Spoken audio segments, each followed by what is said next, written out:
The Pokemon series features over 300 abilities, and new ones are being added every generation, but we're gonna try our hand at creating our own today. What's up, fellas? My name is Matt, and here are a bunch of Pokemon abilities Elias and I came up with. Many of them aren't necessarily gonna be balanced, so keep that in mind as you watch this video. Some of these might be overpowered, and that's okay. We're just two dorks talking into microphones and not working for Game Freak. Alright, let's get started. What's up, I'm Elias, and I love leftovers for dinner. What's up, I'm Elias, and leftovers have always been a solid held item ever since its introduction in Gen 2. It allows the holder to passively heal a little bit every turn, and our first ability, Forager, is a different spin on that idea. When a Pokemon with Forager enters the battle, it'll heal a tiny amount of health at the start of each turn, like maybe 1/64th of their max health, something like that.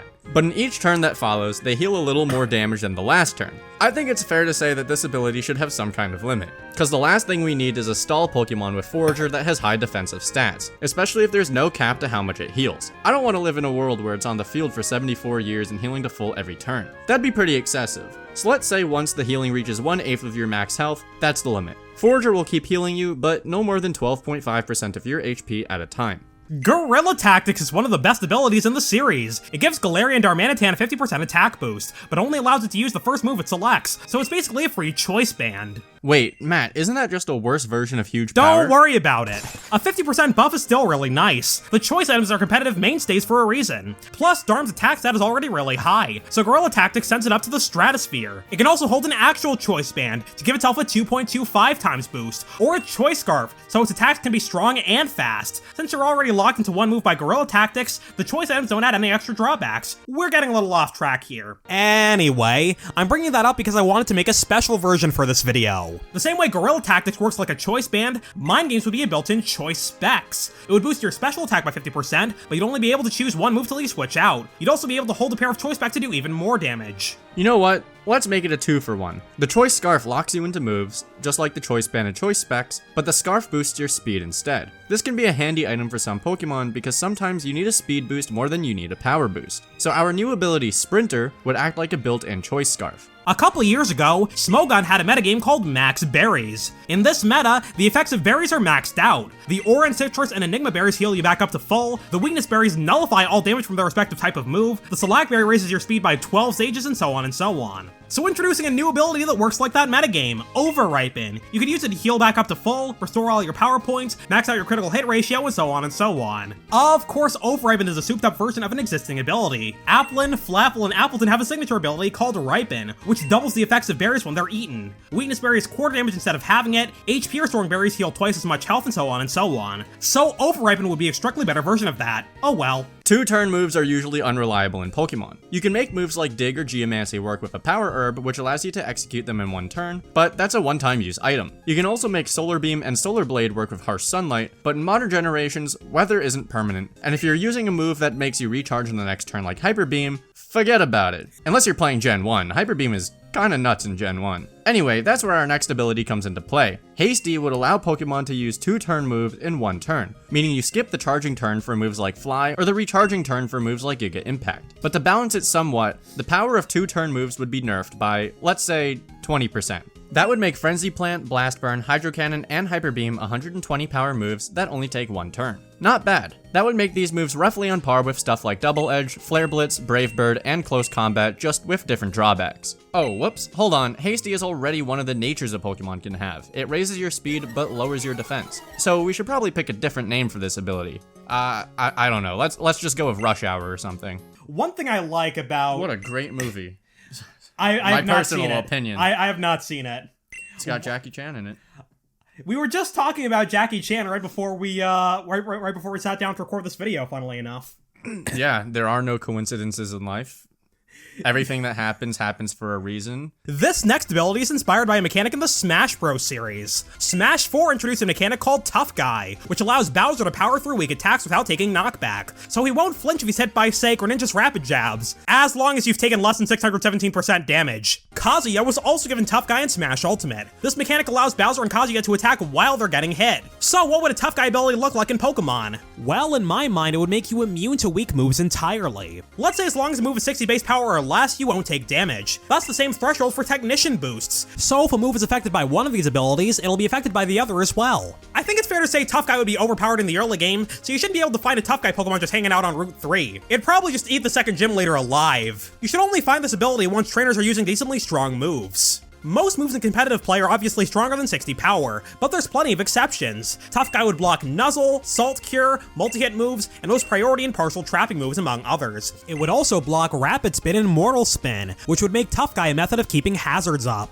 Not quite as effective as Goldengo, but hey. So Tough Guy would probably be overpowered in the early parts of a playthrough, but decently balanced in competitive play. Here on MEPlaysGames, we love a little bit of chaos, and our next ability would cause quite a bit of it. Explosion is a silly move that makes you faint when you use it, but to compensate, it has like 1,000,000 base power, so there's a chance that whatever you blow up on will faint as well, especially in earlier generations when its damage was doubled. So in that spirit, introducing Detonate. Each time someone makes contact with a Detonate Pokemon, there's a small chance both of them explode and faint. Let's just say the chance is 5%. Once again, probably not an ability that should actually exist, but let us throw our terrible nonsensical ideas out there in peace. Thanks. And here's another stupid one for good measure. Prankster is a great ability, because it gives every status move priority. That lets Pokemon like Murkrow and Grimmsnarl support their team before anybody else can attack. Moves like Tailwind, Screens, and Thunderwave are valuable, but they're even more valuable with priority, so let's take that to the next level. False Start will give every move +1 priority. That would obviously be pretty overpowered though. You could be minding your own business, and then a False Start Pokemon could switch in, and start spamming priority Earthquake or Close Combat or what have you, and suddenly your whole team is gone. You lose, go home. Gale Wings was incredible in Gen 6, and it only gave priority to flying type moves. In fact, it had to be nerfed in the very next generation. Now it only works if Talonflame is at full health, so Gale Wings on steroids would be pretty busted, obviously. So to balance False Start, let's say it lowers the stat by 1 stage each time you use a move. If you use a status move, it'll lower your defense, and if you use an attacking move, it'll lower whichever stat you used. So every move would have some kind of drawback. Intimidate is one of the best abilities in the game, especially in doubles. It lowers both of your opponent's attack stats by 1 stage. That's a pretty big deal because a good team will have a mix of physical and special attackers. That means there's a decent chance there's a physical attacker on your side of the field, meaning Intimidate is lowering a stat you're planning on using.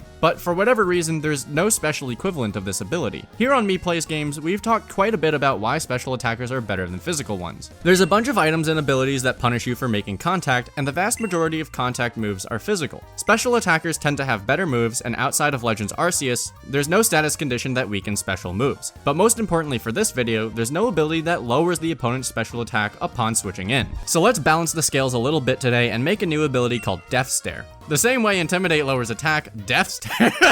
That's the funniest move. It's the funniest ability name I've ever heard. Death Stare. Alright.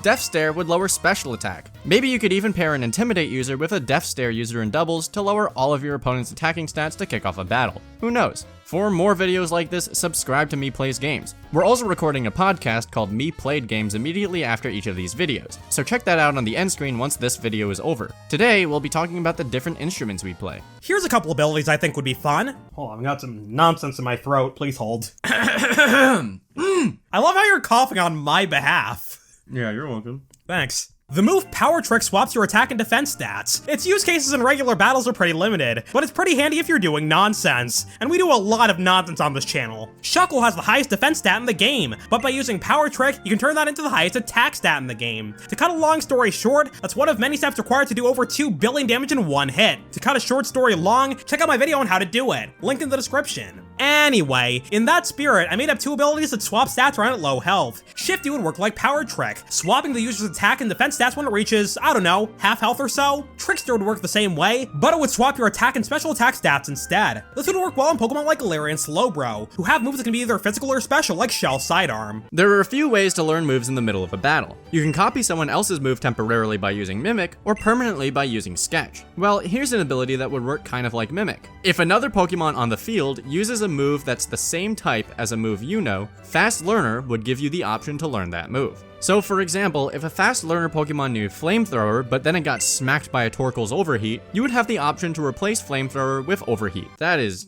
incredibly overpowered. Are you sure about that? No.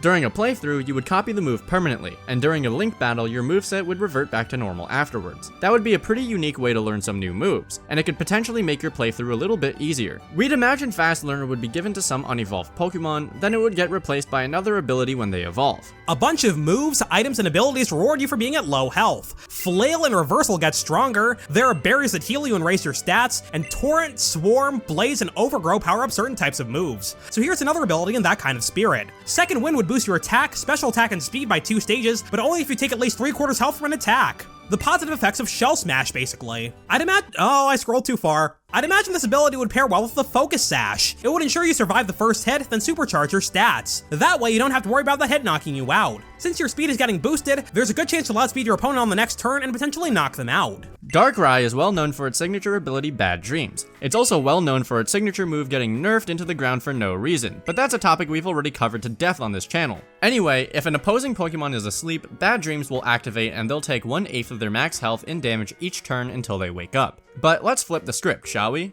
Unfortunately, I can't read the script when it's upside down, so let's actually just flip it back. There we go. If Bad Dreams makes opposing Pokemon lose HP, then maybe Sweet Dreams would heal yourself instead. It'd be kinda like Poison Heal, which heals 1/8 of your max health each turn you're poisoned. Sweet Dreams wouldn't be as reliable as Poison Heal since sleep lasts a limited number of turns, but it would probably pair well with the move Rest. Bulletproof can be a pretty handy ability. It makes you immune to Ball and Bomb moves. That includes a couple of common moves like Shadow Ball, Sludge Bomb, Energy Ball, and Aura Sphere. There's also Soundproof, which blocks sound-based moves. So let's do another ability along those lines. Rock Hard would make you immune to punching moves, and we already have a list of those thanks to another ability, Iron Fists. Some notable moves Rock Hard would block include Drain Punch, Bullet Punch, and Mach Punch. Regigigas Slow Start is one of the worst abilities of all time. For the first 5 turns it's in battle, its attack and speed stats are cut in half. But let's do the opposite today, cause detrimental abilities are no fun. Quick Start would boost your attack, special attack, and speed by 30%, but only for the first 3 turns you're on the battlefield. Unlike Slow Start though, I think Quick Start should only activate once per battle. So you couldn't go crazy and go stupid for 3 turns, switch out, and then go crazy and go stupid for 3 more turns later.